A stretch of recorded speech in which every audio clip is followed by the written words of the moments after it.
என்னதான் நம்ம குழந்தைங்களுக்கு பூஸ்ட் ஹார்லிக்ஸ்னு கொடுத்தாலும் இதில் கிடைக்கிற சத்து வேறு எதுலையுமே கிடைக்காதுங்க. ட்ரெடிஷ்னலாக செய்யக்கூடிய இந்த உளுந்து பால் எப்படி பண்ணுறதுன்னு வாங்க பார்க்கலாம்.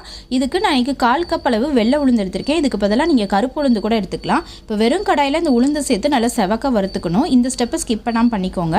நல்லா வறுப்பட்ட இந்த உளுந்தை ஒரு பாத்திரத்தில் சேர்த்துட்டு 2-3 தடவை வாஷ் பண்ணிவிட்டு ஒரு 10 நிமிஷம் தண்ணி ஊற்றி ஊற வச்சுக்கோங்க.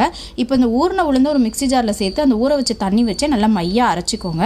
இப்போ இந்த அரைச்ச விழுதை ஒரு பாத்திரத்தில் சேர்த்துட்டு 2.5 கப் அளவு தண்ணி சேர்த்துக்கலாம். 1/2 கப் உளுந்துக்கு 2.5 கப் அளவு தண்ணி சேர்த்திங்கன்னா கரெக்டாக இருக்கும். இப்போ ஸ்டவ் ஆன் பண்ணி இந்த உளுந்தை வந்து கொதிக்க வச்சிங்கன்னா லைட்டாக கெட்டிப்பட்டு கலர் மாதிரி வரும். இந்த ஸ்டேஜில் நம்ம இனிப்பு சேர்த்துக்கலாம். எவ்வளோ உளுந்து எடுத்தோமோ அதுக்கு டபுள் மடங்கு இனிப்பு சேர்க்கணும். அதுக்கு நாட்டு சர்க்கரையாவது வெல்லமாவது இல்லை கருப்பட்டியாவது சேர்த்துக்கலாம்.